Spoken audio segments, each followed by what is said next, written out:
Est-ce que je lui plais? Est-ce que je l'intéresse? Il peut être difficile de répondre à ces questions.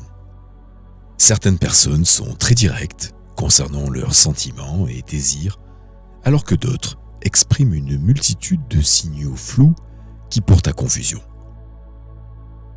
Si vous êtes vous-même attiré par cette personne, la situation devient alors encore plus récente. Il n'existe aucune méthode infaillible pour savoir à quel point vous attirez une personne, mais voici quelques indices subtils qui vous permettront de savoir si le sentiment est réciproque.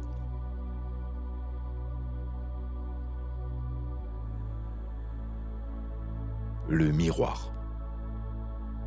Avez-vous déjà observé des amis ou des couples interagir? Si oui, vous avez peut-être remarqué que parfois, ils s'imitent l'un l'autre. Une personne qui s'intéresse à vous adopte vos manières. Inconsciemment, elle commence à vous imiter et vice-versa.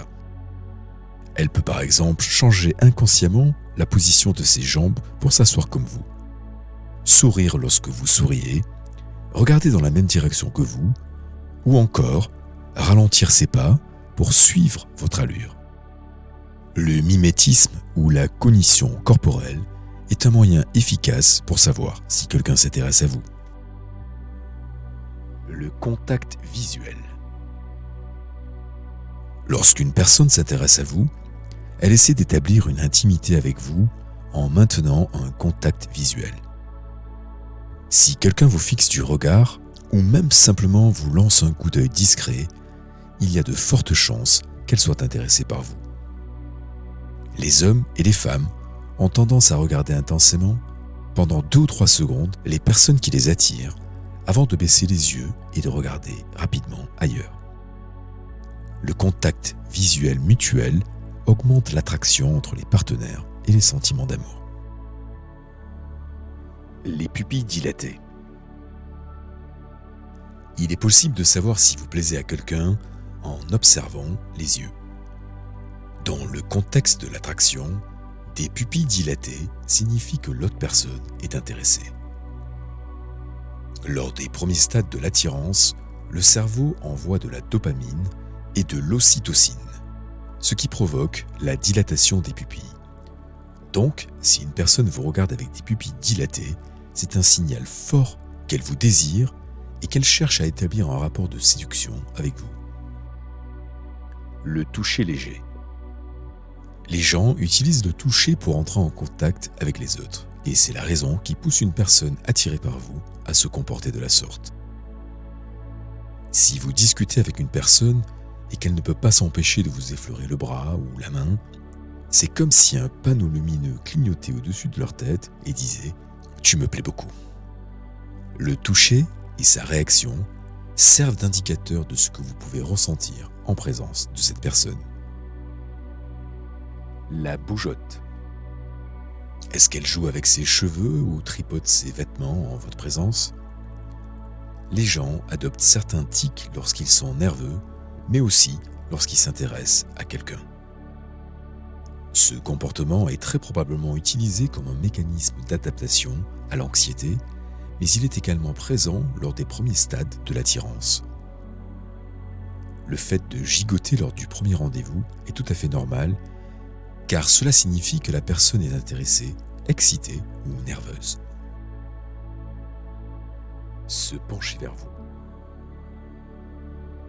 La position du corps vous donne des indices physiques de la réceptivité de la personne à votre égard. Si une personne est intéressée par vous, elle peut se pencher ou s'incliner vers vous. Cela se produit naturellement lorsque la compatibilité augmente. Y a-t-il une personne qui se tient près de vous plus que les autres? Se rapproche-t-elle un peu plus lorsqu'elle discute avec vous? La disponibilité d'une personne la rend plus attirante. Lorsque vous aimez quelqu'un, vous souhaitez qu'il soit disponible pour vous aussi bien physiquement qu'émotionnellement. Rougir. Avez-vous remarqué que ses joues changent de couleur lorsqu'elle est attirée par votre attention? Si une personne a tendance à rougir lorsque vous êtes là, c'est un signe infaillible que vous lui plaisez. Ce phénomène est dû à la montée d'adrénaline qui provoque également l'ouverture des capillaires du visage. Le système nerveux sympathique dilate les petits vaisseaux sanguins de votre visage, ce qui vous fait rougir. L'éclat. Lorsque quelqu'un est attiré par vous et commence peut-être à tomber amoureux, ça commence à se voir sur son visage. Il commence à s'éclairer. Bien entendu, il ne s'agit pas d'une lueur bioluminescente, ni d'une ampoule électrique, mais plutôt un changement très subtil dans leur comportement. Ce phénomène est dû à la libération d'ocytocine. Si ce nom ne vous dit rien, vous connaissez peut-être cette hormone sous son autre nom, l'hormone de l'amour. Ces effets ont conduit l'ocytocine à être regroupée avec les autres hormones du bonheur, des hormones connues pour avoir un impact positif sur l'humeur et les émotions. Cependant, il est important de comprendre que l'ocytocine ne change pas comme par magie votre comportement, mais elle peut stimuler les sentiments d'amour, de contentement, de sécurité et de confiance.